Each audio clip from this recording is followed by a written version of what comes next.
दोस्तों, क्या आपको पता है कि केदारनाथ महादेव को जागृत महादेव क्यों कहते हैं? आज मैं आपके लिए लेकर आया हूँ केदारनाथ महादेव की एक घटना जो आपके रोंगटे खड़े कर देगी। और दोस्तों, इस घटना का प्रूफ भी आपको वीडियो के लास्ट में दिखाऊंगा। तो चलिए वीडियो को शुरू करते हैं। और दोस्तों, आगे बढ़ने से पहले महादेव के सभी भक्त कमेंट बॉक्स में हर हर महादेव लिखकर चैनल को सब्सक्राइब जरूर कर लें। दोस्तों, ये घटना बहुत सालों पुरानी है, जब हमारे देश में कहीं आने जाने के लिए ज्यादा सुविधाएं नहीं हुआ करती थी। एक बार एक महादेव भक्त अपने गांव से केदारनाथ धाम की यात्रा पर निकला। केदारनाथ जाने के लिए पहले वाहन की सुविधा तो नहीं होती थी, तो महादेव भक्त अपने घर से पैदल ही निकल पड़ा। रास्ते में केदारनाथ का रास्ता पूछते पूछते आगे बढ़ता रहा और मन ही मन केदारनाथ महादेव का ध्यान करता रहा। चलते चलते उसको कई हफ्ते बीत गए और आखिरकार एक दिन वह केदारनाथ धाम पहुँच ही गया। सभी को ये पता है कि केदारनाथ में मंदिर के द्वार 6 महीने खुलते हैं और 6 महीने बंद रहते हैं। वो केदारनाथ उस समय पहुंचा जिस दिन मंदिर के द्वार बंद हो रहे थे। उस महादेव के भक्त ने पंडित जी को बताया कि वो बहुत दूर से कई हफ्तों की यात्रा करके आया है और मंदिर के पंडित जी से प्रार्थना की कि दरवाजे खोलकर हमारे प्रभु के दर्शन करवा दीजिए। लेकिन वहाँ का तो नियम है कि एक बार कपाट बंद तो बंद, नियम तो नियम होता है। वो महादेव के मंदिर की ओर देखकर बहुत रोया, बार बार भगवान शिव को याद किया कि प्रभु बस एक बार दर्शन करवा दो। वह सभी से प्रार्थना करता रहा, लेकिन किसी ने भी नहीं सुनी। पंडित जी बोले, अब यहाँ 6 महीने बाद आना। 6 महीने बाद यहाँ के दरवाजे खुलेंगे।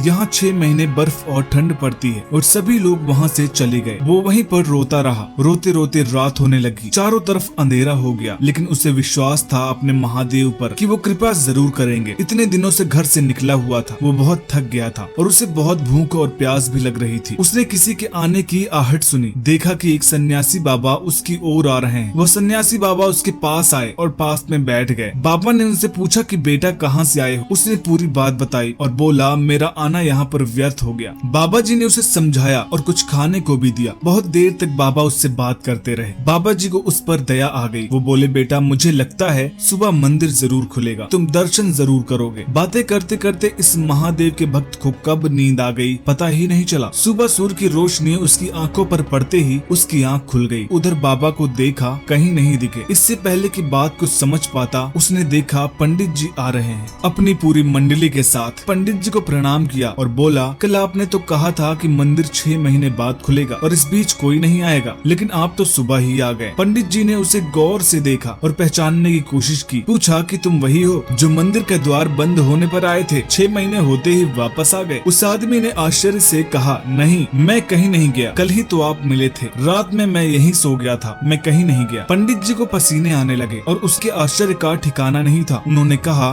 कि लेकिन मैं तो 6 महीने पहले मंदिर बंद करके गया था, 6 महीने बाद आया हूँ। तुम 6 महीने तक यहाँ पर जिंदा कैसे रह सकते हो? पंडित जी और सारी मंडली हैरान थी। इतनी सर्दी में एक अकेला व्यक्ति कैसे 6 महीने तक जिंदा रह सकता है? तब उस भक्त ने उसको सन्यासी बाबा के मिलने और उनके साथ की गई सारी बातें बता दी। एक सन्यासी आया था, लंबा था, बड़ी बड़ी दाढ़ी, एक हाथ में त्रिशूल और एक हाथ में डमरू लिए, शाला पहने हुए था। पंडित जी और सब लोग उसके चरणों में गिर गए। बोले, हमने तो जिंदगी लगा दी, लेकिन प्रभु के दर्शन ना पा सके। सच्चे भक्त तो तुम हो, तुमने तो साक्षात महादेव के दर्शन किए हैं। उन्होंने ही अपने योग माया से तुम्हारे 6 महीने को एक रात में परिवर्तित कर दिया, कालखंड को छोटा कर दिया। तुम्हारे पवित्र मन, तुम्हारी श्रद्धा और विश्वास के कारण हुआ है। दोस्तों, यह घटना उत्तराखंड के रहने वाले एक व्यक्ति ने कोरा पर पोस्ट की थी और उनका कहना है कि उन्होंने ये घटना इसलिए पोस्ट की ताकि सबको पता चले कि केदारनाथ में महादेव का सच में वास है और ये बात लोगों तक पहुँच सके। को ये वीडियो कैसी लगी हमें कमेंट में जरूर बताइएगा और ऐसे ही अध्यात्म वीडियोस देखने के लिए चैनल को सब्सक्राइब करके पास में बने बेल आइकन को जरूर प्रेस करिएगा। हर हर महादेव।